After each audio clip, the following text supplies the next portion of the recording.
복된 주의 날입니다. 4월 마지막 주일입니다. 귀한 예배 자리에 나오신 여러분 모두를 주님의 이름으로 축복하며 또 환영합니다. 하나님 앞에 드려지는 예배에 기쁨과 감사의 한 시간 예배가 되면 좋겠습니다. 자리에서 한번 일어나시겠습니다. 함께 예배 드리실 분들, 주변에 계시는 분들과 함께 또 인사 나누시며 좀 축복하시면요,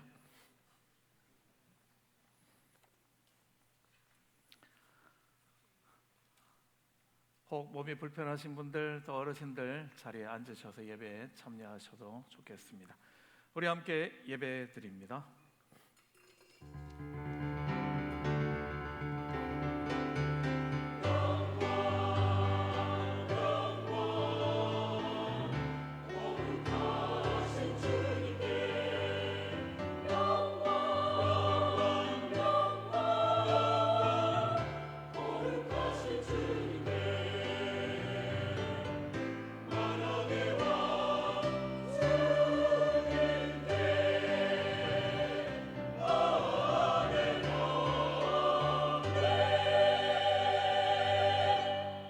수고하고 무거운 짐진 자들아, 다 내게로 오라. 내가 너희를 쉬게 하리라. 수고하고 무거운 짐진 우리들을 주님의 품으로 부르시며 주님의 은혜 날개 아래 쉬게 하시는 사랑과 은혜의 아버지 하나님, 주님의 그 선하심과 인자하심을 인하여 이 시간 예배자로 서며 우리의 마음을 다하며 뜻을 다하며 정성을 다하여 주님의 이름을 높여 찬양드립니다. 자격 없는 자들을 향하신 아버지 하나님의 크신 사랑과 은혜에 감사하며, 또 우리들의 걸음 매 순간마다 함께 동행하실 뿐만 아니라 한 걸음 앞서 걸으시며 걸음을 인도하여 주시는, 또 우리에게 필요한 모든 것들을 때를 따라 공급하여 주시는 사랑의 주님이심을 믿기에 오늘도 주님 앞에만 무릎 꿇으며 주께만 한 걸음 더 가까이 나아가기를 원합니다. 오늘도 예배하는 모든 주의 성도들을 통하여 홀로 영광 받으시며 아버지 하나님의 은혜로 이 자리를 충만하게 채워 주시옵소서. 예배의 주인이심을 고백드리며 예수님 이름으로 기도드립니다. 아멘. 우리도 함께 찬송가 42장 찬송으로 함께 찬양 드리시겠습니다.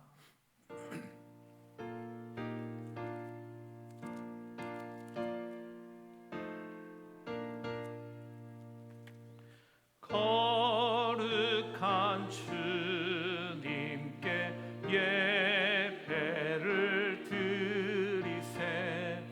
무릎을 꿇고서 영광 돌려 금 같은 순종과 향기로운 겸손을 주님께 바쳐서 경배하세. 주 앞에 삼가서 겸손히 행하면 주 너를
이 시간 우리 다 함께 하나님 앞에 기도하는 시간 가지도록 하겠습니다.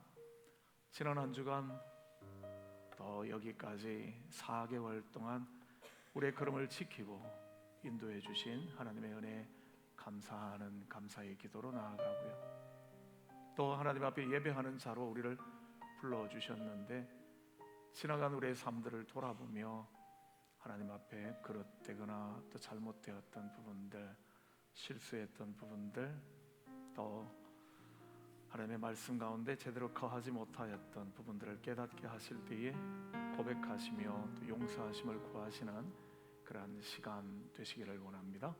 우리 함께 기도드리겠습니다.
그러므로 이제 그리스도 예수 안에 있는 자에게는 결코 정죄함이 없나니 이런 그리스도 예수 안에 있는 생명의 성령의 법이 죄와 사망의 법에서 우리를 해방하였습니다. 죄와 사망의 법에서 우리를 해방시키신 하나님의 크신 사랑과 은혜가 저와 여러분 우리 모두에게 늘 함께 하실 것입니다. 우리도 함께 사도신경으로 우리의 신앙을 고백하도록 하시겠습니다. 나는 전능하신 아버지 하나님 천지의 창조주를 믿습니다. 나는 그의 유일하신 아들 우리 주 예수 그리스도를 믿습니다. 그는 성령으로 잉태되어 동정녀 마리아에게서 나시고 본디오 빌라도에게 고난을 받아 십자가에 못 박혀 죽으시고 장사된 지 사흘 만에 죽은 자 가운데서 다시 살아나셨으며 하늘에 오르시어 전능하신 아버지 하나님 우편에 앉아 계시다가 거기로부터 살아있는 자와 죽은 자를 심판하러 오십니다. 나는 성령을 믿으며 거룩한 공교회와 성도의 교제와 죄를 용서받는 것과 몸의 부활과 영생을 믿습니다. 아멘. 우리 함께 성시교독 66번 시편 150편의 말씀 함께 교독하도록 하시겠습니다. 할렐루야. 그의 성소에서 하나님을 찬양하며 그의 능하신 행동을 찬양하며 나팔 소리로 찬양하며 소고치며 춤추어 찬양하며 큰 소리나는 재금으로 찬양하며 호흡이 있는 자마다 여호와를 찬양할지어다. 할렐루야. 아멘. 우리 함께 찬송가 292장 찬송 찬양 드리신 후 복성선 집사님, 삼여선교회 회장 되시는 복성선 집사님이 우리를 대표해서 기도해 주시겠습니다.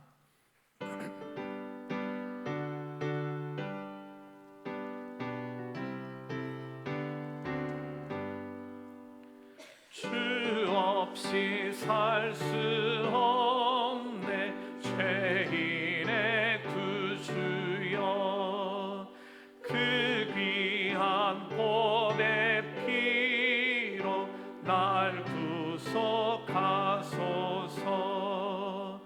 그 주의 사랑으로 흘리신 보혈이 내 소망 나의 위로 내 영광 됩니다. 주 없이 살 수 없네 나 혼자 못 서리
이 깊은 고독 속에 내 생명 끝나도 사나운 풍랑일 때 날 지켜주시리. 내 곁에 계신 주님 늘 힘이 됩니다. 아멘. 모두 자리에 앉으시겠습니다.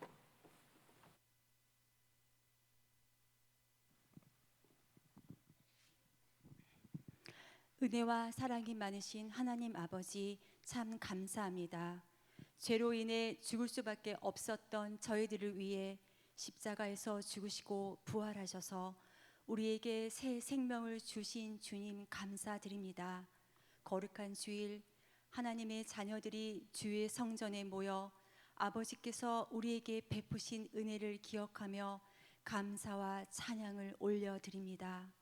아침 안개가 눈앞을 가리듯 지혜 없는 자같이 생각하며 근심 걱정에 주님을 잊고 마음으로 범죄하며 이웃에 상처를 주며 살아갔음을 회개하오니 용서하여 주시옵소서. 봄의 따스한 온기가 겨우내 얼었던 땅을 녹이듯이 우리의 교만한 마음을 성령의 온기로 어루만져 주시고, 오랜 시간 절망 가운데 머물러 있던 베데스다 목가에 누워있던 병자처럼 우리의 연약함과 해결되지 않는 문제들을 성령의 온기로 회복시켜 주시옵소서. 주님의 따스한 빛으로 우리를 마음을 밝혀 주시어 어둡고 막혀있던 삶의 자리마다 소망의 길이 열리게 하시고 하나님을 아는 일에 한 걸음 한 걸음 걸어가게 하시어 믿는 것과 행하는 일에 하나가 되어 하나님을 사랑하고 이웃을 사랑하는 그리스도인으로 살아가도록 인도하여 주시옵소서. 아버지, 이 시간에도 그리스도의 옷을 입으며 선교지에서 믿음의 선한 싸움을 싸우며 복음의 미랄이 되어 묵묵히 헌신하시는 선교사님의 사역이 생명나무로 풍성한 열매를 맺을 수 있도록 인도하여 주시옵소서. 아버지, 다음 세대는 우리의 미래입니다. 어려서부터 말씀과 기도로 무장되어 저들의 재능에 따라 곳곳에서 주님의 선한 영향력을 흘려보내는 믿음의 자녀들이 되게 하여 주시옵소서. 장성환 목사님, 단위에서 하나님 말씀을 증거하실 때 성령의 충만하심으로 능력의 말씀, 사랑의 말씀이 되게 하시어 우리 모두에게 치유와 회복의 시간이 되게 하여 주시옵소서. 은혜로운 예배를 위해서 곳곳에서 사랑으로 섬기시는 분들을 기억하여 주시고 그 섬김이 기쁨과 감사로 영광 돌리게 하여 주시옵소서. 이 시간 성가대의 찬양이 하나님께는 영광이 되고 우리에게는 기쁨과 감사의 고백이 되게 하여 주시옵소서. 이 모든 말씀 죄악에서 우리를 구원하여 주신 예수 그리스도의 이름으로 기도드렸습니다. 아멘.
귀한 찬양 감사드립니다. 아마 보시면서 눈치채신 분들이 있을지 모르지만 피아노가 없어졌습니다. 제가 한국 다녀오는 사이에 이 교회가 피아노를 없애버린 것 같아요. 기회를 받는지 모르지만. 그래서 지금 우리 성가대가 굉장히 열악하게 키보드에 의지하여서 하나님께 찬양할 수밖에 없는데요. 아마 이 교회는 이제 특별히 피아노를 쓸 일들이 아마 없는 찬양팀 중심으로 가고 있으니까 아마 그런 것 같습니다. 우리 성가대 수고 많으셨고요. 고맙습니다. 오늘 우리들에게 주시는 하나님의 말씀 제가 봉독해 드리도록 하겠습니다. 성경 말씀은 요한복음 5장 2절부터 9절 상반절까지의 말씀인데요. 이 생명의 말씀을 봉독해 드릴 때에 성령의 은혜로 살아계신 하나님의 음성을 함께 들으실 수 있기를 원합니다. 봉독해 드립니다. 예루살렘에 있는 양문 곁에 히브리 말로 베데스다라 하는 못이 있는데 거기 행각 5이 있고 그 안에 많은 병자, 맹인, 다리 저는 사람, 혈기 마른 사람들이 누워 물의 움직임을 기다리니 이는 천사가 가끔 못에 내려와 물을 움직이게 하는데 움직인 후에 먼저 들어가는 자는 어떤 병에 걸렸든지 낫게 되미러라. 거기 38해 된 병자가 있더라. 예수께서 그 누운 것을 보시고 병이 벌써 오래된 줄 아시고 이르시되 네가 낫고자 하느냐. 병자가 대답하되 주여 물이 움직일 때에 나를 못에 넣어주는 사람이 없어 내가 가는 동안에 다른 사람이 먼저 내려가나이다. 예수께서 이르시되 일어나 네 자리를 들고 걸어가라 하시니 그 사람이 곧 나아서 자리를 들고 걸어가니라. 아멘. 화면은 제가 보는 화면은 안 띄워주는 건가요? 스크린을 한번 점검을 한번 해주십시오. 본문도 한번 볼 수 있으면 제가 좋겠는데요. 네, 예수님의 공생의 삶 가운데에서 공생의 처음과 공생의 마지막, 우리 일반적으로 이해할 때 공생의 처음과 마지막 두 번에 걸쳐서 있었던 사건이라고 이야기하는, 일반적으로 그렇게 보는 사건 하나가 있습니다. 그게 뭔가 하면 예루살렘 성전을 청결하게 하는 사건이죠. 예수님께서 예루살렘 성 안에서 물건을 매매하는 사람들, 하나님 앞에 제사 드리기 위하여 가져오는 양과 소, 비둘기들을 사고 파는 그 상인들의 상을 둘러 엎으시는 장면이죠. 그리고 돈 바꾸어 주는 사람들, 하나님 앞에 드릴 예물을 성전 화폐로 바꾸는, 그러면서 환전하면서 이익을 챙기고 있는 사람들, 그들의 상을 둘러 엎으시고 채찍을 가지고 그들을 치시는 그러한 장면이 기록되어져 있습니다. 이것이 어떤 학자들에 따라서는 마지막 공생의 마지막 주간에 있었던 한 번의 사건이다, 그렇게 보기도 하고요. 또 어떤 이들에게 있어서는 두 번 일어난 사건이다, 왜냐하면 기록들이 좀 다르니까 그렇게 보기도 합니다. 예수님께서 성전에서 매매하는 자들을 상을 둘러 엎으시고 성전을 청결하게 하신 이유는, 예수님의 말씀대로 하면 그 성전이 하나님을 예배하는 집, 기도하는 집이라야 하는데 그들이 장사하는 장소로 만들어버렸기 때문이다. 그래서 주님께서 그렇게 하셨다 기록해주고 있죠.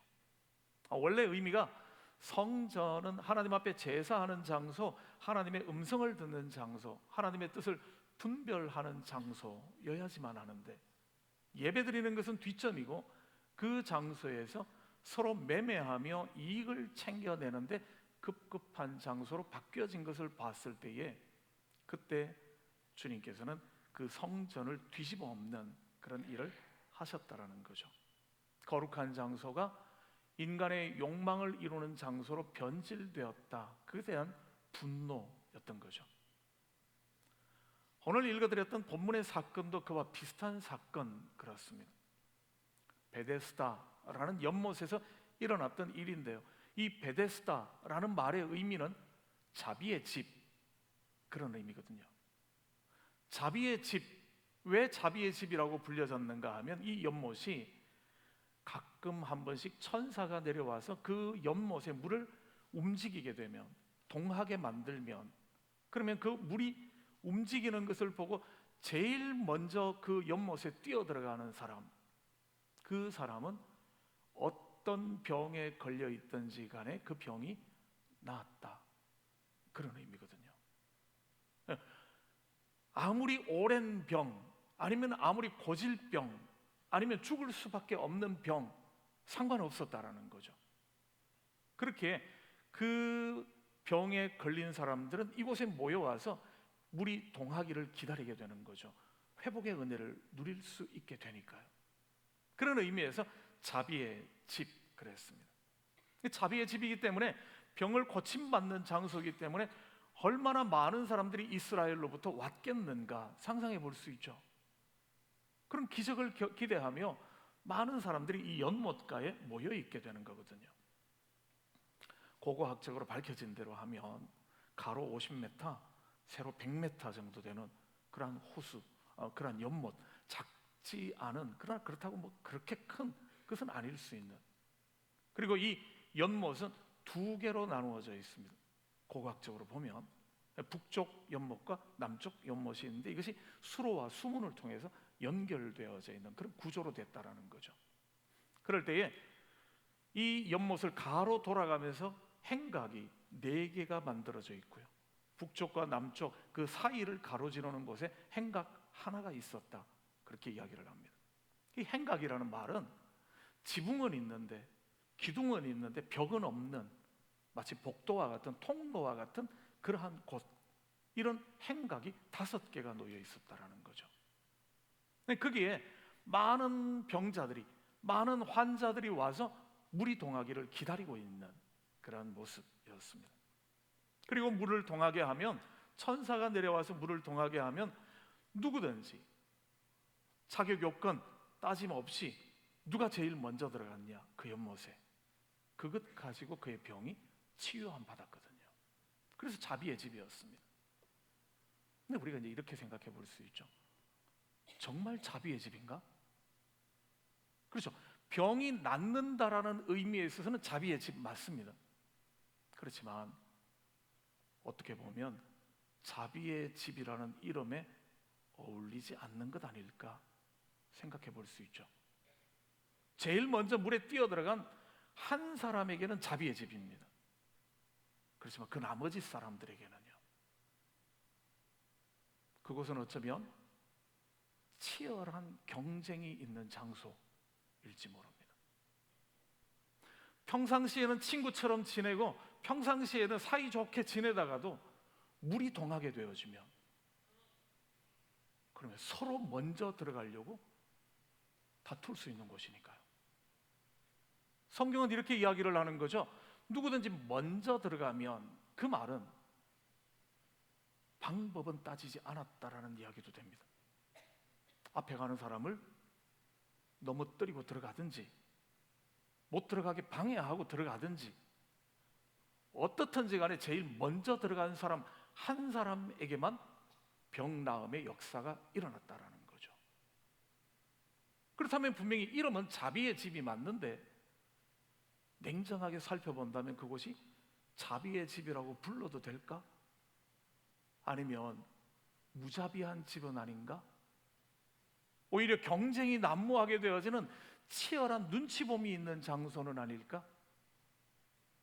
어떤 한 사람이 물에 먼저 들어갔다, 아마 물을 동하게 되어진다면 이럴 수 있죠. 북쪽과 남쪽 연못이 연결되어져 있었으니까. 어느 쪽 연못에 이번은 천사가 나타날 건가? 그랬는데 만약에 나는 남쪽 연못 옆에서 기다리고 있는데 북쪽 연못에서 물이 동했다면요, 그럼 나는 안 되는 건가? 절망이겠죠. 동시에 물에 뛰어들었는데요, 분명히 우리 눈에는 동시에 들어간 것 같은데 한 명만 병이 낫는 거죠. 그러면 한 사람이 야, 내 병 나았어, 이렇게 이야기하는 환호성이 들려질 때에 다른 모든 사람들은 절망하게 되는 거죠. 아, 이번엔 내 순서가 아니었구나, 내가 일찍 못 들어갔구나. 그럴 수밖에 없는 집, 그랬습니다. 그렇게 이름으로는 어떤 병이든지 낫는 장소니까 자비의 집이죠. 그렇지만 그 이면을 들여다본다면 그 집은 자비의 집이라고 말하기는 좀 곤란한 곳 아니겠는가, 그렇게 볼 수 있는 곳입니다. 예수님께서 그 자비의 집을 베데스다를 찾아가셨죠. 그리고 그곳에 있는 5개의 행각에 수백의 사람들, 어쩌면 수천의 사람들이 앉아서 연못 주변에 언제든지 물이 동하면 제일 먼저 들어가려고 준비하고 있는 그 긴장된 자리 가운데를 찾아가셨습니다. 그리고 그 수많은 사람 중에 한 사람에게 찾아가시죠. 누구에게요? 38년 된 병자에게. 성경이 이렇게 이야기할 때 그의 나이가 38살이었다, 그 말이 아니라 병이 걸린 지 38년째, 그가 오래도록 지금 고생하고 있는 사람, 그런 의미입니다. 그렇게 그의 나이는 아마 40은 넘었을 테고요, 어쩌면 50일지 어쩌면 60일지 알 수는 없는 거죠. 그리고 그의 병이 낫고 난 다음 예루살렘 성전에서 이 사람을 예수님께서 만나 주셨을 때 해 주시는 말씀을 들어보면 이 사람이 병이 걸리게 된 것은 그의 죄 때문이었던 것 같습니다. 모든 병이 다 그런 건 아니지만 어떤 병들은 그의 죄 때문에, 어떤 병들은 하나님께서 그를 연단하시기 위하여 걸리는 병들이 있다라고 이야기한다면 적어도 이 사람의 병은 죄 때문인 것 같다라는 거죠. 왜냐하면 14절 말씀은 이렇게 말합니다. 보라, 네가 나았으니 더 심한 것이 생기지 않게 다시는 죄를 범하지 마라. 그렇게 말씀해 주고 계시거든요. 네가 지금 병이 나았지만 그러나 조심하지 않으면 더 심한 병이 걸릴 수 있으니까 병에 걸리지 않도록 조심해라, 죄 짓지 마라, 그렇게 말씀해 주시거든요. 그런 오랜 시간 동안에 그의 죄에 합당한 벌을 받았던 것처럼 보여집니다.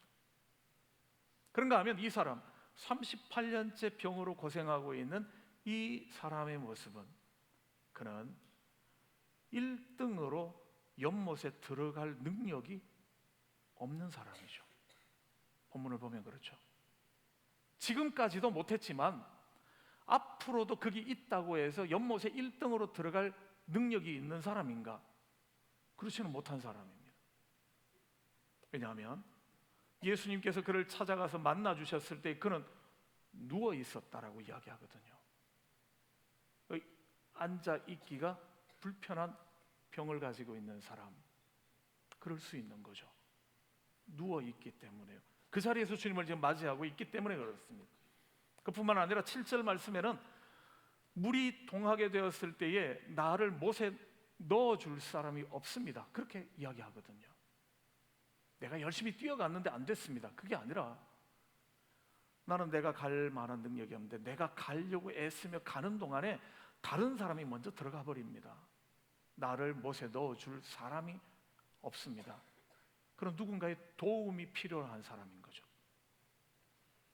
그렇게 남이 그를 도와서 아무도 들어가지 않고 기다려주고 이 사람을 집어넣어주지 않는 한 연못에 1등으로 들어갈 수 있는 기대조차 할 수 없는 사람, 그런 사람인 거죠. 그런가 하면 그는 죄로 인하여 그곳에 왔지만, 병으로 오랫동안 고생하고 있지만 1등이 될 만한 그러한 자격도 능력도 없는 사람이지만 그 자리를 떠나가지는 못하는 사람이죠. 미련이 남아있는 사람입니다. 아예 나는 안 될 것 같아, 그러니까 여기서 나는 떠날 거야, 너희들끼리 잘 해봐, 그리고 그 장소를 떠나면 좋겠는데 떠나지도 못하고 그게 남아있는 사람인 거죠. 얼마나 그의 삶이 힘겹고 어려운 삶인가 하는 것을 알 수 있는 그런 모습이죠. 물이 동하기를 기다리기는 할 겁니다. 그러나 물이 동하고 나면 그 다음에는 또 나는 못 들어갔구나, 저 사람은 나았구나, 나보다 늦게 온 사람인데, 나보다 병이 중하지도 않은 사람인데 나보다 나이가 많지도 않은데 저 사람은 나아버렸구나. 나는. 그래서 이 사람은 불평과 원망이 가득 차 있던 사람이었죠. 예수님이 그에게 나타나셔서 네가 낫고 싶으냐 그렇게 물었을 때에 한마디 하면 되잖아요. 주님, 낫고 싶습니다. 그러면 되잖아요. 근데 이 사람의 대답은 낫고 싶습니다가 아니라 아무도 나를 넣어주는 사람이 없습니다. 그 베데스다 연못에 있으면서 불평과 원망이 가득 찬 사람인 거죠. 자비의 집에 있으면서도 무자비함을 경험한 사람, 많은 낙심을 경험한 사람, 많은 상처를 경험했던 사람, 그런 사람이었습니다. 주님께서는 그 사람을 찾아가시죠. 오랫동안 병으로 고통했던, 근데 그 원인이 죄로 말미암은 죄인인 사람, 그리고 1등 될 만한 능력도 자격도 없는 사람, 그러면서도 이 자리를 떠날 용기도 없는 사람, 그 사람을 골라서 찾아가서 만나 주셨습니다. 그리고 그에게 말씀하시죠. 일어나서 내 자리를 들고 걸어가라. 얼마나 놀라운 말씀인지 모릅니다. 그에게 회복을 선언하시는 거거든요. 이제까지 그가 누워있던 그 자리를 개어서 들고 집으로 돌아갈 수 있게 만들어 주신 거죠. 자비의 집에 있었는데요, 1등이 아니었는데도 그는 병나음을 얻게 되었습니다. 이제 물이 동하기를 굳이 기다리고 앉아 있을 이유도 없게 되어진 거죠.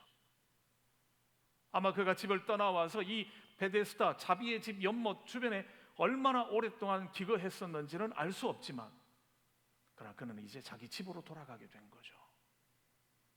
이제는 병 나을 문제를 가지고 고민하지 않아도 되게 되었습니다. 주님께서는 그에게 자비의 집에 와서 앉아있던, 그래서 하나님의 자비를 구했던 그에게, 그러나 그 자리에서 많은 사람들을 통하여 무자비함을 경험했던 그에게 자비를 선언해 주신 거죠. 은혜를 베풀어 주셨습니다. 그의 병을, 그의 문제를 고쳐 주신 거죠. 그럼 오늘 저는 여러분들과 말씀을 나누면서 이런 질문을 하고 싶습니다. 왜 거기에 행각 5이 있는데, 그렇게 많은 사람들이 모여 있는데 하필이면 그 사람을 찾아가셨겠는가 하는 질문이죠. 왜 하필이면 죄인인 그 사람, 왜 하필이면 그 자리에서 낙심하고 절망하고, 그래서 분노가 있고, 그래서 불평이 많고 원망이 많은 그 사람, 왜 하필이면 그런 사람을 찾아가셔서 그 사람을 고쳐주시는가? 많은 사람들이 있었을 것 아닙니까? 봤을 때에 이 사람은 나아야 될 사람이야, 꼭 그럴 사람들이 있을 텐데요. 아마 주님께서 이 38년 된 병자를 찾아가신 이유는 그 자비의 집이 자비롭지 않다라는 사실을 드러내시고 싶었던 것 같습니다. 캐나다에 와서 살면서 처음 왔을 때 문화 충격들이 여러 가지들이 많죠. 화장실 들어갈 때도 안에서 불 켜나 밖에서 불 켜나 이것도 막 틀리고요. 캐나다 와서 보니까 전봇대들도 아직까지 나무 전봇대들 가지고 있고 이것도 막 이상했고요. 별별 것들이 하여튼 한국에서 충격적인 것들이 많았거든요. 그 가운데서 하나 이런 거 있습니다. 큰 사거리, 왕복 4차선, 6차선 사거리, 큰 사거리에 신호등이 꺼졌는데도 가더라는 거죠, 차들이. 굉장히 신기했습니다. 여러분들 아무도 안 신기한 것처럼 지금 보고 계시는데요. 저는 신기했습니다. 왜냐하면 한국을 생각하니까, 그때 지금은 달라졌겠죠. 근데 제가 떠나오던 그때 한국 같으면 신호등이 불이 꺼졌다, 아무 차도 못 갑니다. 제가 알기로는 아무 차도 못 갑니다. 왜냐하면 서로 머리 들이밀고 서로 틈만 보고 끼어들 거니까요, 그렇죠? 그래서 아마 교차로의 중심부는 거대한 주차장이 돼버릴 겁니다. 아무 차도 못 지나가는. 근데 여기 와서 봤을 때는 늦지만 교차로의 라인에 가장 먼저 들어오는 차부터 한 대씩 직진하고 그렇게 가더라고요. 그 장면을 지켜보면서 이런 것들이 바로 이 나라가 문화적으로 좀 더 선진국이다라는 이유겠구나, 그렇게 한번 생각했던 적이 있습니다. 지금 말고 20여 년 전에. 지금은 안 그러는 이들도 많은 것 같아서요. 만약에 베데스다 연못이 자비의 집이었다면, 그랬더라면 얼마나 좋았겠습니까? 그러면 자비의 집 아니겠습니까? 하나님이 기적을 베풀어 주셔서 어떤 병에 걸렸든지 간에 낫게 해주시는 사건, 얼마나 기적적인 사건입니까? 그러면 그 사건 앞에서 이 은혜를 경험하기 위하여, 자, 못에 와 있는 사람 가운데 누가 제일 심각한 병인가? 웬만한 병들 견딜 수 있으면 그냥 가고, 정말 고침받아야 할, 이거는 인간이 해결할 수 없는 심각한 병, 위중한 병을 가진 사람은 누구일까? 그 사람에게 먼저 자리를 양보해 준다면 그 장소는 자비의 집이 되지 않겠습니까? 근데 평상시에는 그렇게 이야기하다가도 막상 천사가 와서 물을 동하게 되어지면 이제까지 약속했던 것과는 상관없이 오늘 내가 먼저 뛰어들겠다고. 예를 들면 감기 하나 걸렸는데도 먼저 뛰어들어가서 낫겠다 그러면 어떡하겠습니까? 그 자비가 덜 중요한, 덜 급한 사람들, 그러면서 또 능력 있는 사람들, 빨리 달릴 줄 아는 사람들, 눈치 있게 연못에 먼저 뛰어들어갈 줄 아는 사람에게만 기회가 주어지고, 아무리 심각하고 아무리 위급하고 아무리 어려운 병에 걸려 있다 할지라도 1등 되지 못하면, 그러면 고침받을 수 없다라면, 하나님께서 그곳에 물을 통하여 한 사람을 낫게 해주시는 이유가 1등에게 은혜를 주기 위해서 하신 것이 아닐 텐데요. 근데 왜 사람들은 이런 경쟁해버리는가? 그 은혜의 자리를 왜 은혜롭지 못한 자리로 만들어버리는가 하는 거죠. 그걸 지적하시기 위함 아니겠습니까? 누워서 자기 힘으로는 갈 수 없는 사람을 찾아가셔서 그를 낫게 해주시는 것이요. 모든 기적들이 1등 한 사람에게만 은혜가 되고 나머지 모든 사람에게는 절망과 고통이 되어진다면 그것을 어떻게 자비의 집이라고 부를 수 있겠습니까? 소망이라는 측면을 봐도 그렇죠. 자비의 집은 병 걸린 사람이 이곳에 와서 나도 병이 나을 수 있겠구나, 그럴 수 있는 소망이어야 하는데요,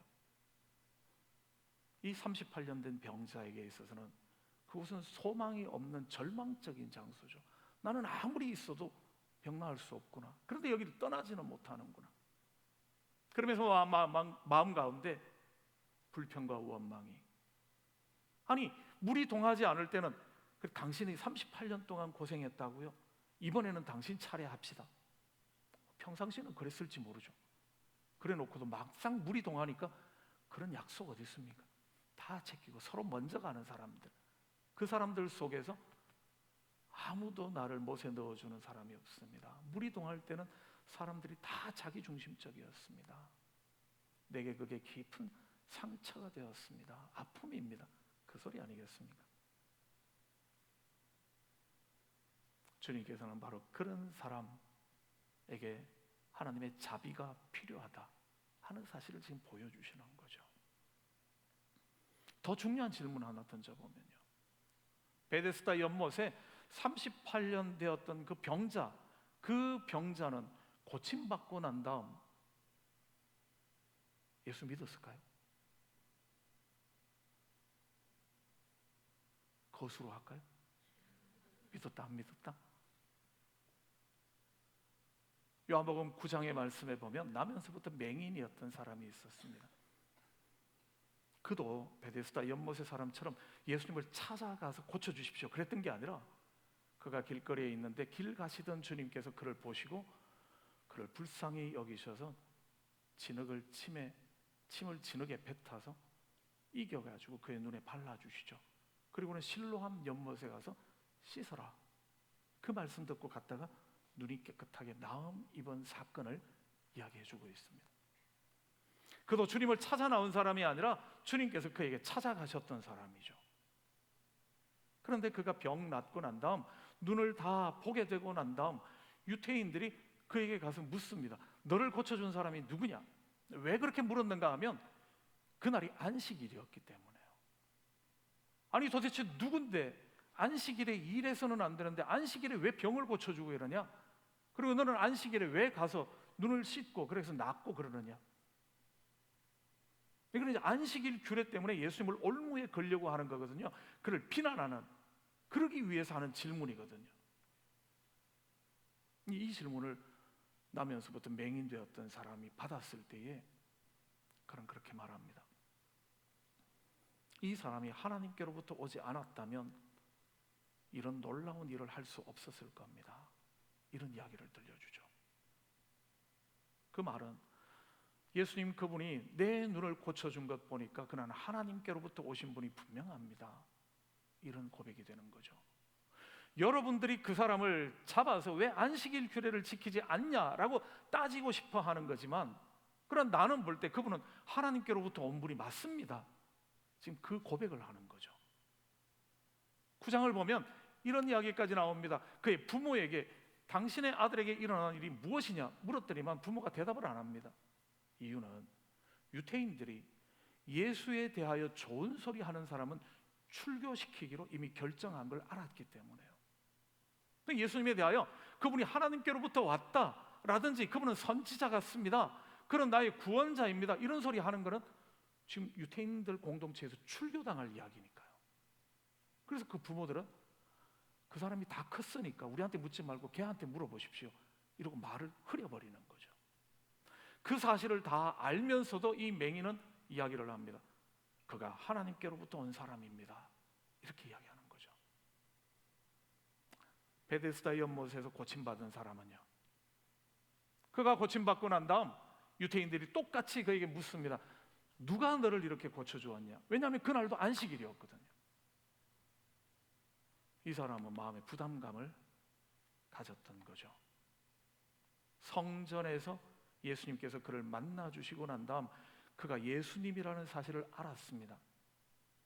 그 다음에 한 그의 행동은요, 그가 바로 그 유태인들을 찾아가게 되어줍니다.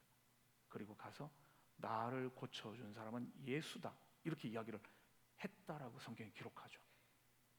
이 말이 예수님 그분이 하나님께로부터 오신 분이고 나를 고쳐주셨습니다, 그분은 정말 능력 있는 위대한 분입니다, 지금 이 이야기한 게 아니고요.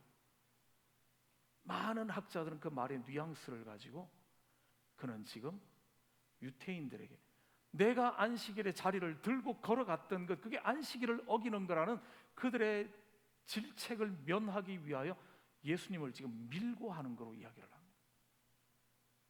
나는 죄가 없고요, 그 사람이 나를 고쳐주고 난 다음에 나보고 자리를 들고 가라 그래서 나는 간 것뿐입니다. 그 사람이 예수라는 사람입니다. 지금 그는 그를 고쳐준 분을 구원자로 고백하는 것이 아니라 그를 고쳐준 그분을 지금 유태인들에게 고발하고 있는 거죠. 자기가 그 위험에서 벗어나기 위해서요. 그래서 이 베데스다 연못에서 고침을 받았던 38년 된 병자, 이 병자는 하나님의 놀라운 능력을 경험했지만 믿음의 자리 가운데 이르지 못한 대표적인 사람이 되어집니다. 기적을 경험했다고 다 하나님을 믿게 되는 것은 아니라는 거죠. 능력을 경험했다고 해서 다 하나님의 복음의 증인이 되어지지는 않더라는 사실을 가르쳐 주시는 거죠. 그렇다면 더 큰 질문이 생기죠. 아니 주님은 그것을 모르셨을까? 그 사람이 자기를 증거하는 것이 아니라 오히려 나가서 유대인들에게 예수를 고발할 사람이라는 걸 모르고 고쳐주셨을까? 만약에 알고도 고쳐주셨다면 아니 왜 그런 사람을 왜 고쳐주시지? 우리의 질문이라 해야 되죠. 왜 고쳐주시겠습니까? 앞에까지 이야기를 한다면요, 그는 자기의 죄로 말미암아 병이 걸렸던 사람, 그 병이 오랫동안 진행된 것도 그의 죄 때문에 그렇게 되었던 사람, 그는 자비의 집 주변에 있으면서 다른 사람들이 기적을 경험하는 것을 보면서 참 잘됐다, 하나님 능력 있으시구나, 이게 아니라 왜 나를 아무도 안 도와주지? 그 불평과 원망만 키워왔던 사람, 하나님의 놀라운 능력을 경험하지만 그는 하나님을 믿기보다는 예수님을 구원자로, 맹인이 그랬던 것처럼 이 사람은 하나님께로부터 온 게 분명합니다. 하나님께로부터 오지 않았다면 어떻게 내 병을 고쳐주셨겠습니까? 이런 신앙의 자리에 나가지도 않는 사람, 그런 사람이었다라는 거죠. 그럼 왜 예수님께서는 이 베데스다 연못에 찾아가셔서 왜 그 많은 사람 가운데서 하필이면 죄인인, 불평불만 많은, 믿지도 않을 사람, 그 사람에게 이런 은혜를 베풀어 주시는가 하는 질문이라 하죠. 왜 그랬겠습니까? 아마 주님께서 이 자비의 집이라는 이름을 가지고 있는 곳에서 사람들에게 보여주고 들려주시고 싶으셨던 것은 그랬을 겁니다. 하나님을 잘 믿는 사람, 착한 사람, 자격 있는 사람, 합당한 사람, 그들에게만 은혜가 임하는 것이 아니라 하나님의 은혜는 모든 사람을 향한 거라고요. 선인에게만, 선한 사람에게만 아니라 악한 사람에게도요. 믿을 사람만 아니라 믿지 않을 사람에게도요. 마태복음 5장 45절의 말씀은 이렇게 말씀하고 계시죠. 하나님이 그 해를 악인과 선인에게 비추시며 비를 의로운 자와 불의한 자에게 내려주신다.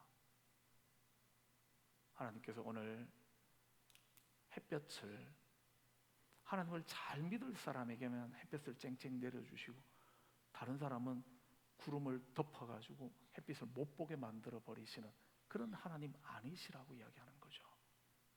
하나님께서 비를 내려주시는데 하나님의 마음에 드는 사람들, 그들에게만 비를 내려주시는 것이 아니라 선하든 악하든 모든 사람에게 다 하나님께서는 햇빛을 주시고 비를 주신다라는 거죠. 은혜 베푸시기를 기뻐하시는 분이시다 하는 겁니다. 베데스다 연못에 찾아가셔서도 불평 불만이 많은 사람, 죄에서 벗어나지 못한 사람, 하나님을 향하여 있지도 않은 사람, 그럼에도 불구하고 그에게 찾아가셔서 그의 문제를 해결해 주셨다 하는 말씀은 하나님께서는 할 수만 있다면 모든 이들에게, 하나님의 은혜가 제한적인 것이 아니라 모든 사람들을 위하여 열려 있는 것들이 물론 구원의 은총들은 하나님께서 선택하신 사람들에게 주어지는 것이지만, 그러나 그 나머지 은혜들은 모든 사람들에게 차별 없이 주시는 분이시다 하는 사실 또한 잊지 말라는 이야기죠. 오늘 우리가 사는 세상은 베데스다 연못의 축소판이라고 말해도 되죠. 아무 문제 없는 것처럼, 아닌 것처럼 살아가고 있지만 이 땅을 살고 있는 사람들은 다 나름대로 걱정거리들이 있죠.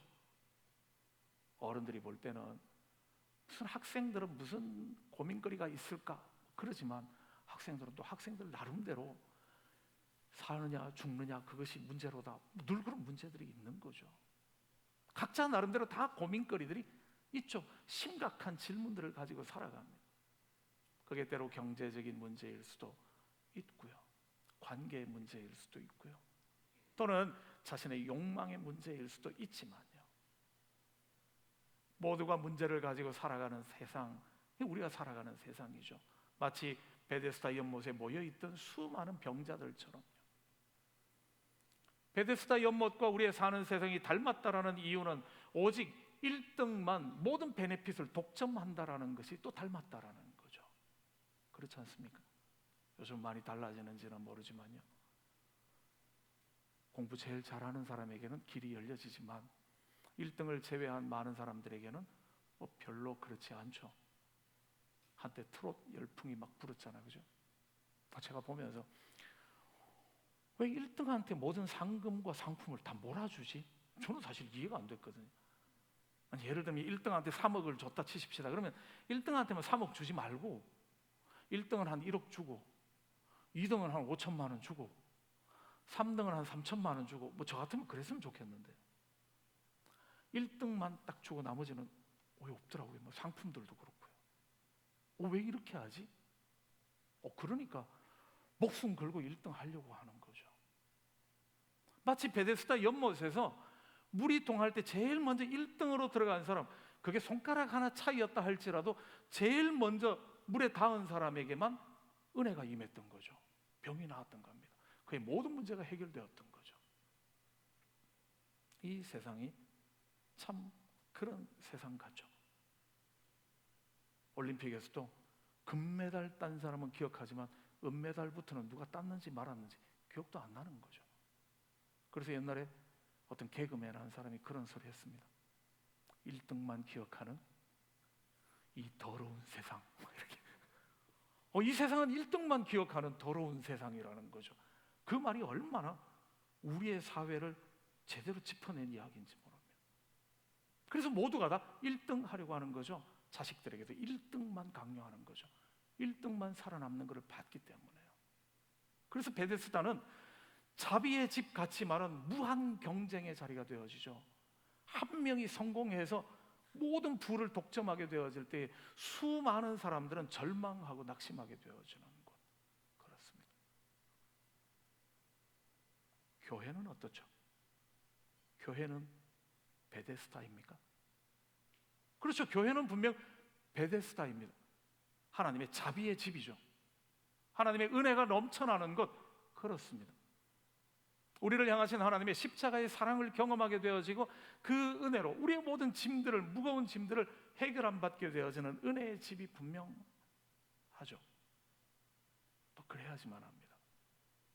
그런데 혹시 은혜의 집인 교회가 베데스다처럼 변질되고 있지는 않습니까?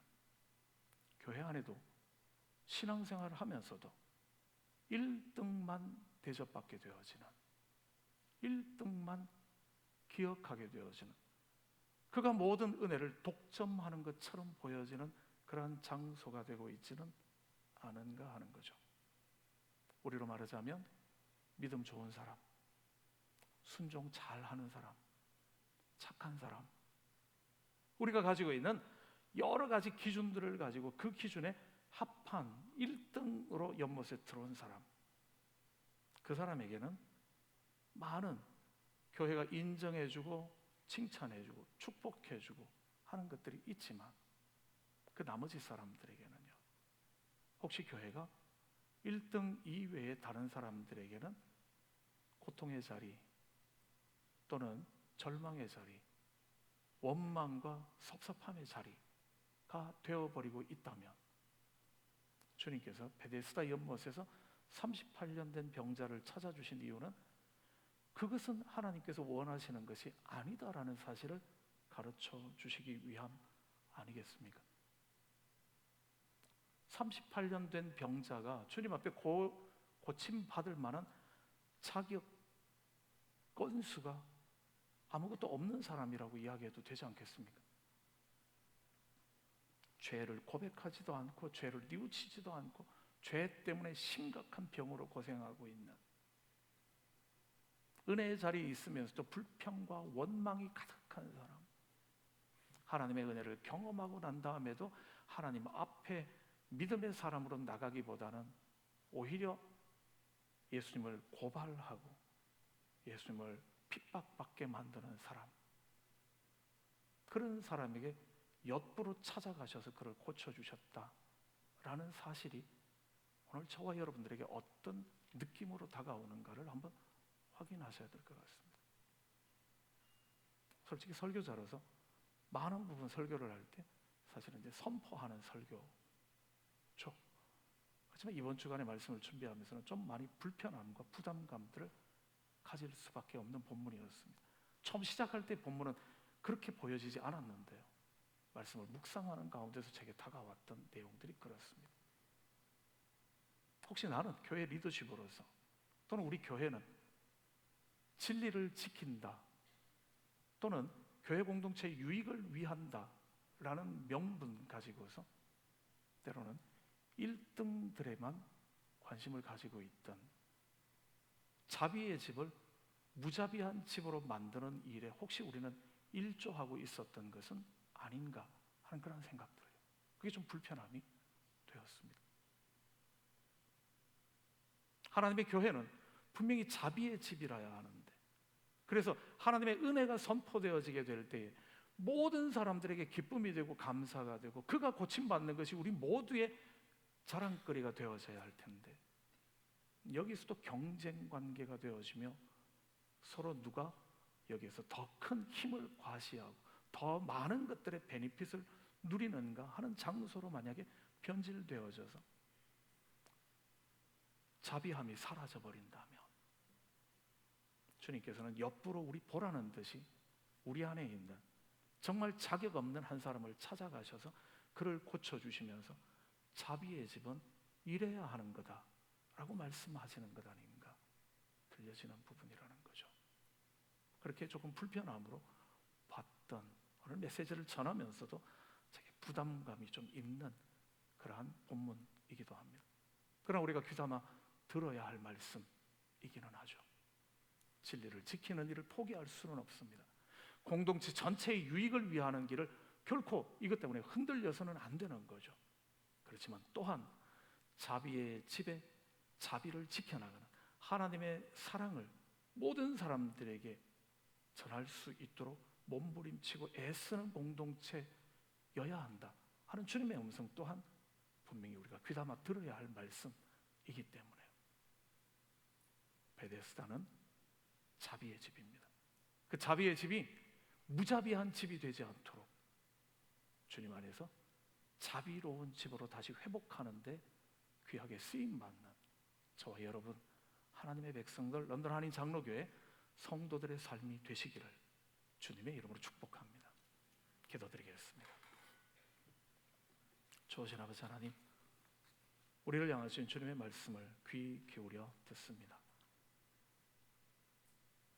수많은 사람들이 모여 있는 곳에 가장 자격 없는 사람을 찾아가셔서 그에게 은혜를 베풀어 주신 주님의 모습을 보며 오늘 우리들에게 들려주시는 주님의 음성은, 주님의 뜻은 무엇인가를 다시 한번 고민하며 확인합니다. 우리 믿음 공동체가 진리를 지켜나가는 공동체 되게 하여 주시오며 우리의 믿음 공동체가 말씀의 은혜 안에 거하는 공동체가 되게 하여 주시오며 공동체 전체의 유익을 추구하는 그러한 곳이 되게 하여 주시옵소서. 많은 상처 입은 심령들이 이 공동체 안에서 주님의 은혜를 경험하는 자비의 집이 되게 하여 주시옵소서. 그러나 때로는 진리를 지키며 정의를 지키며 또는 공동체 전체의 유익을 위한다라는 일로 말미암아 때로 무자비한 집이 되고 있지는 않은지 우리의 모습들을 돌아볼 수 있게 하여 주시기를 원하며 주님께서 오늘 우리들에게 들려주시는 말씀의 의미들 앞에 결단할 수 있는 은혜 더하여 주시옵소서. 주의 몸된 교회를 지키시며 주의 성도들과 함께 하셔서 홀로 영광 받아 주시기를 원하며 예수님 이름으로 기도드립니다. 아멘. 예, 오늘 아침 일부 예배 때 우리 윤고 집사님 부모님 되시는 윤서공 집사님, 이정자 권사님, 또 누나 되는 윤구선 집사님 함께 예배에 참여하셔서 함께 축복하는 시간 가졌고요. 그 외에 우리 또 한국으로 돌아가는 친구들이 있는데요. 좀 이따 같이 한번 기도하도록 하겠습니다. 광고 말씀드리도록 하죠. 주보 교회 소식란 참고해 주십시오. 예배 마치고 나면 오늘 미리 광고 드릴게요. 의자 안 치우셔도 됩니다. 오늘은 바로 행사들이 게이트웨이 교회에서 저녁에 있다고 하니까요. 의자는 그대로 두시면 될 것 같습니다. 선교를 위한 펀드레이징이 있게 되어집니다. 2부 예배 후에 있는데요. 더 드림 선교회, 우리 25세 이상 미혼 남녀들로 구성되어져 있는 선교회인데요. 크리스천 팔찌, 드라이 꽃다발 등등 있답니다. 콜롬비아를 후원하기 위한 건데요. 캐시 안 가져오신 분들을 위해서 카드 결제도 된답니다. 어떻게 하는지는 모르겠지만 굉장히 많이 애를 쓴 것 같습니다.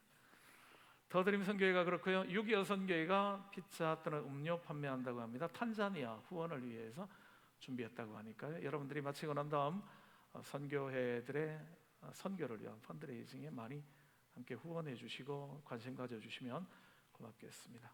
내일 저녁에 이남선교회 주최로 성경 세미나가 있게 됩니다. 부부의 사명이라는 제목인데요. 강사는 전혀 안 유명한 강사가 오게 되어져 있으니까 강사에 대한 기대는 접으시고요. 대신에 함께 오셔서 이남선교회가 준비한 모임에 함께 해주시면 좋겠습니다. 대신 그런 광고는 있습니다. 꼭 부부 아니라도 괜찮습니다. 우리 청년들도 좋고 앞으로의 결혼 생활들이나 또는 가정에 대해서 함께 고민하실 분들 함께 오셔서 함께하면 좋겠습니다 하는 그런 부탁해 주셨고요. 베이비시터도 가능하다라고 그렇게 광고해달라고 부탁 들어왔습니다. 확인해 주십시오. 성경 통독 리더 모임이 이번 토요일 날 저녁 6시, 아침 6시 30분에 드림센터 회의실에서 열린다고 하니까요. 지금 각 성경 통독반들 운영하고 계시는 분들 함께 참여해 주시기를 바랍니다. 주일학교 교사 모집이 있습니다. 관심 있는 분들 오현옥 집사님과 김용균 권사님께 문의해 주시면 고맙겠고요. 나와 있는 광고는 2026년도 여름 단기 선교 일정이 나와 있습니다. 확인해 주시기를 바라고요. 캐틀 포인트는 7월 26일부터, 그다음에 사과목은 8월 10일부터 있습니다. 함께 하실 분들은 미리 신청서를 5월 3일 다음 주일까지 신청서를 받겠다고 하고요. 5월 9일 토요일 저녁에 킥오프 예배를 함께 드리겠다고 합니다. 그날 참여들은 해주시고 함께 해주시기를 부탁드립니다. 우리 교회에 등록을 하고 오래 함께 했지만 최근에 들어서는 오랫동안 교회에 나오지 못한 우리 박태일 집사님, 허성원 집사님 가정이 토론토로 완전히 이주하게 되었다라는 그런 광고 들어와 있습니다. 확인해 주시기를 바라고요. 또 여행 한국 방문 중인 분들 많이 계시는데요. 여러분들 함께 확인해 주십시오. 그 다음에요, 섭섭한 광고 미리 우리 목사님부터 먼저 하도록 하죠. 우리 이검재 목사님 앞으로 나와 주시면요. 남자들만 나오는 건가 보네, 그죠? 대표로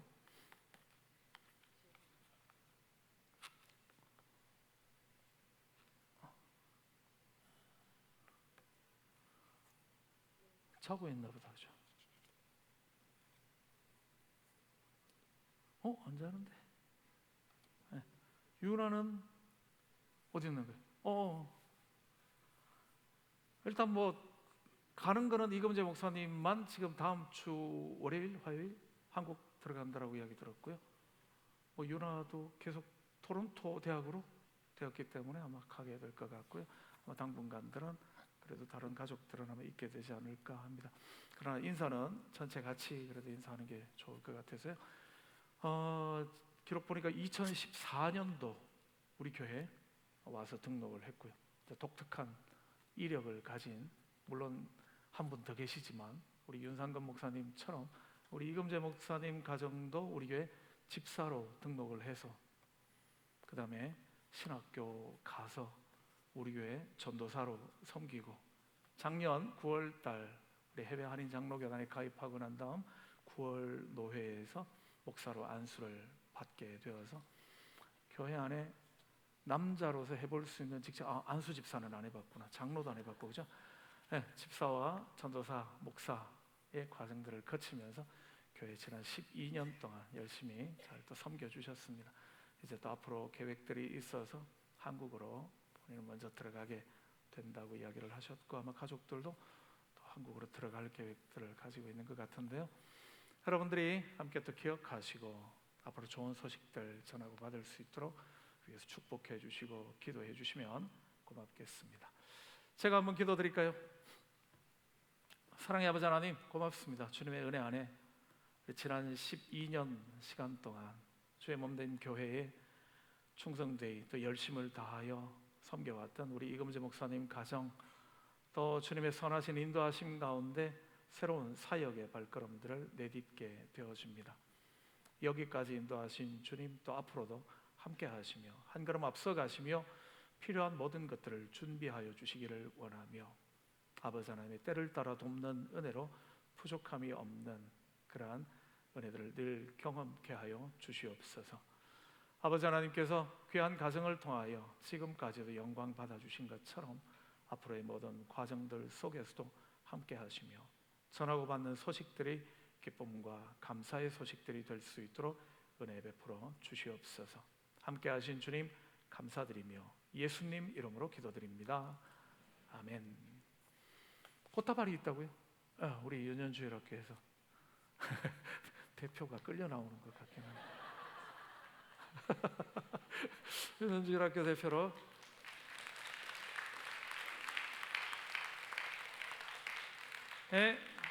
크게 한번 가족들 인사드리고 들어가면 될 것 같습니다. 마치고 난 다음에 또 인사들을 하시죠. 교회에서 전별금 우리 재정부에서 전달해 주시죠. 예, 예, 전달해 주십시오.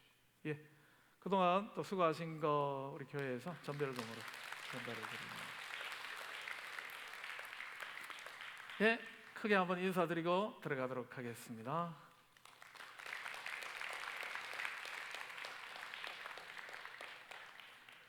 그 다음에 또 우리 청년부들 가운데서 오늘이 마지막 주일이라고 인사해야 될 사람들이 있다고요. 김진, 정예찬 두 사람 앞으로 나와주죠. 김진 청년과 정예찬 청년 두 사람은 이제 한국 가서 군대에 입대하기 위하여 국가의 신성한 의무를 행사하기 위하여 오케이, 이쪽으로 중간으로 가운데로. 네, 열심히 또 우리 교회 청년부에서 섬겨 주었던 청년들 또 떠나는데요. 아마 이제 군 복무들 잘 마치고 또 돌아와서 함께 또 신앙생활을 할 수 있는 그런 날 오면 좋겠습니다. 얼굴들 잘 기억해 주시고요, 축복해 주십시오. 제가 기도 한번 드리죠. 사랑의 아버지 하나님, 고맙습니다. 주님의 크신 은혜 안에 우리 런던 한인 장로교회에서 함께 신앙생활했던 우리 김진, 또 정예찬 두 명의 청년들 이제 대한민국의 국방의 의무를 감당하기 위하여서 한국으로 돌아가게 되어집니다. 아버지 하나님께서 이들의 모든 걸음들 가운데 함께하여 주시기를 원하며 하나님 앞에 십자가에 좋은 병사들로 세워서 가는 은혜 있게 하시며 어디 가든지 많은 사람들에게 귀히 여김받고 사랑받는 아들들 되게 하여 주시옵고 복음의 일꾼들로 살아가는 은혜 있게 하여 주시옵소서. 고맙습니다. 이렇게 우리가 헤어지지만 또 더 좋은 모습으로 만날 수 있도록 우리 안에 늘 함께 하셔서 영광 받아 주시기를 원하며 예수님 이름으로 감사드리며 기도드립니다. 아멘. 크게 한번 격려의 박수 한번 해주십시오. 인사하고 들어가도록. 네, 공부했습니다. 다른 광고들은요 거의 주보에 나와 있습니다. 한번 확인들을 해주시면 고맙겠습니다. 우리 다 함께 일어나셔서 마지막 결단의 찬양 함께 찬양 드립니다.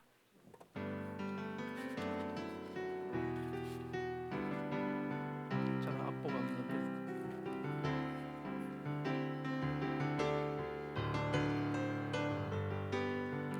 여러분들이 크게 찬양해 주십시오.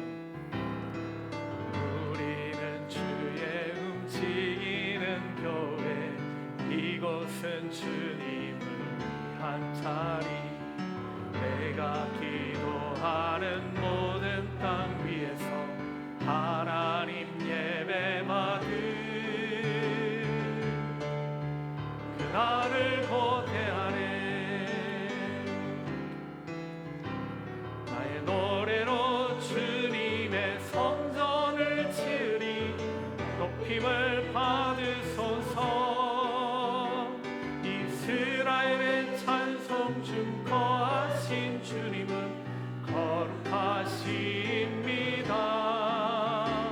두 손 들어 주님의 보좌를 만들고 온 마음 다해 경배하리.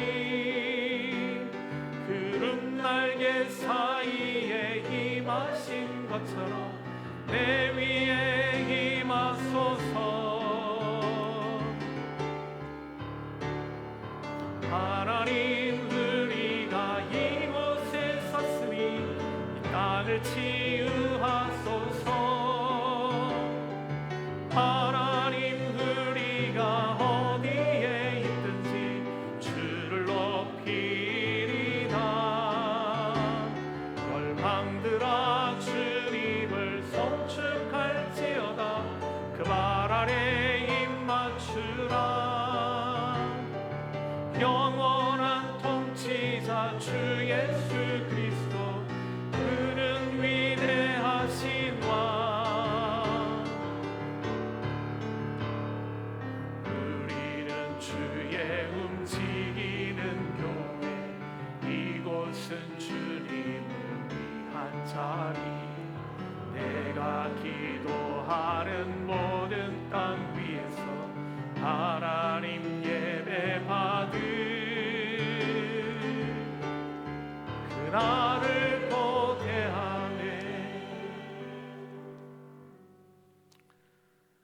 하나님, 우리가 어디 있든지 주님의 복음의 증인으로 살아갈 수 있게 하여 주시오며, 우리를 세워주시는 바로 그 자리가 하나님 예배 받으시는 복된 자리가 되기를 원합니다.